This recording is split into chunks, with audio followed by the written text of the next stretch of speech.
Good morning all of you. आप देखना शुरू कर चुके हैं यूनिक लर्निंग। आज हम लोग जानने वाले हैं कि रीबेट और डिस्काउंट में क्या डिफरेंस होता है। वीडियो के लास्ट तक बने रहेंगे। जब आप सेलर के पास जाते हैं कुछ सामान खरीदने और ख़रीदते वक्त ही यानी at the time of purchase यदि आप कुछ पैसे कम करा लेते हैं तो वो कहलाता है डिस्काउंट। ये क्या है? ये है डिस्काउंट। और जब आप सामान लेके वापस घर आ जाते हैं और कुछ दिनों में आपको कुछ पैसे एज अ रिफ़ंड वापस मिल जाते हैं, किसमें से? जो पैसे आपने दिए थे उस सेलर को उसमें से कुछ पैसे जब रिफ़ंड मिल जाते हैं वो कहलाता है रीबेट। तो आप सोच रहे होंगे कि ऐसा तो कभी हुआ नहीं हमारे साथ। तो ऐसा होता है। कई सारे रीज़न्स हो सकते हैं, लेकिन हम लोग यहाँ पे 3 इम्पॉर्टेंट रीज़न्स की बात करेंगे। सबसे पहला रीज़न है कौन सा? Poor quality of goods. Poor quality.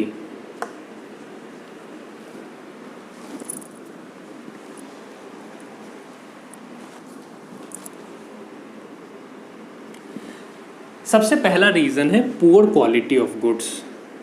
Poor quality of goods. आपके साथ ऐसा हुआ होगा जब आप कुछ सामान घर लेके आए होंगे तो कई बार ऐसा होता है कि उसमें कोई डिफेक्ट आ जाता है, तो आप उस सेलर के पास वापस जाते हैं और उसको उस डिफेक्ट के बारे में बताते हैं। तो आपके पास 2 रास्ते होते हैं।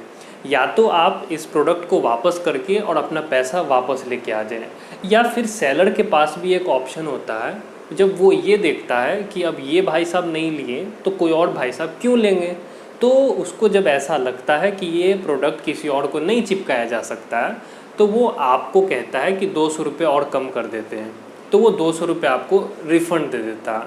ये रीबेट का पहला एग्जाम्पल है। इसके बाद सेकंड कारण आता है, वो है कौन सा? After fulfilling specific conditions. After fulfilling specific conditions. Okay, example से बात को समझते हैं। सपोज़ कीजिएगा कि आपको एक टेलीविज़न बाई करना है और आप इलेक्ट्रॉनिक्स की दुकान पे जाते हैं। वहाँ पे आप ऑफ़र देखते हैं कि 2 टीवी लेने पे 12,000 रुपये का ऑफ़ है और ये 12,000 रुपये का डिस्काउंट है और ये 1 साल के लिए वैलिड है। तो उस वक्त आप एक टीवी लेके आ जाएंगे। बताइए क्यों? क्योंकि आपको सिर्फ़ और सिर्फ एक टीवी की ही ज़रूरत थी। लेकिन कल को किसी फ्रेंड को, आपके फ्रेंड को टीवी लेनी होगी तो सडनली आपके दिमाग में ये वाला ऑफ़र क्लिक कर जाएगा और आप उस फ्रेंड को उसी दुकान पे ले जाएंगे और कहेंगे कि इस आदमी का भी बिल मेरे नाम पे बना दो। तो इस तरीके से क्या होगा? साल भर में आपके बिल पे 2 टीवी हो जाएगी। तो 2 टीवी हो जाएगी तो आपको 12,000 रुपये वापस कर दिए जाएंगे। कौन वापस करेगा?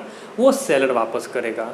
तो जब आप कुछ स्पेसिफिक कंडीशंस को पूरा कर देते हैं तो अपने दिए गए पैसों में से आपको कुछ पैसे वापस मिल जाते हैं। ऐसा जनरली आप पेटीएम पे भी देखते होंगे, अमेज़ॉन पे बैलेंस पे भी देखते होंगे। पेटीएम पे आपने क्या देखते होंगे कि वहाँ पे बताया जाता है, कई बार ऑफ़र चलते हैं वहाँ पे बताया जाता है कि अगर आप साल भर में 4 रिचार्ज अपने जियो वाला वहीं से कर लेते हैं तो आपको 150 रुपये का कैशबैक मिल जाता है। ऐसा आप देखे होंगे, हमने तो देखा है ऐसा। तो ये भी क्या है? ये रीबेट है। यानी कि सेल और परचेज़ हो जाने के बाद में, ट्रांजैक्शन हो जाने के बाद में कुछ दिनों के बाद अगर कुछ पैसा वापस आ जाए तो वो रीबेट कहलाता। अब हम लोग तीसरे रीज़न की तरफ बढ़ते हैं। तीसरा रीज़न है due to some offers.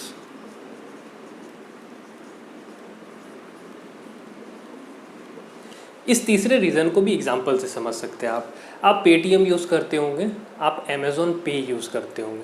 Paytm पे आप देखते होंगे कि आप कभी भी कुछ खरीदते हैं या कोई पेमेंट करते हैं, कोई रिचार्ज करते हैं, डीटीएच का हो, इलेक्ट्रिसिटी का हो, फ़ोन का हो, तो उसमें आपको पेमेंट करने से जस्ट पहले कोई कोड डालने की सुविधा दी जाती है। उसमें आप 7 लकी विनर्स या 100 लकी विनर्स ऐसा करके कूपन अप्लाई करते हैं और अप्लाई करने पे अगर उस मंथ के कूपन में आपका नाम आता है तो आपको 100% रिफ़ंड या 30% रिफ़ंड ऐसा मिल जाता है।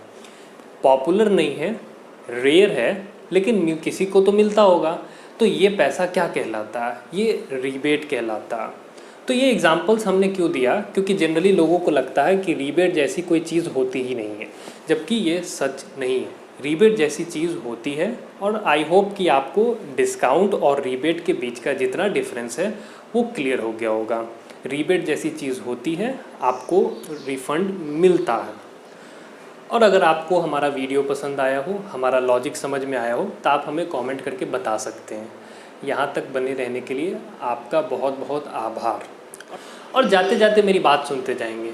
जब एक दीपक से दूसरा दीपक जलाया जाता है तो रोशनी बढ़ जाती है।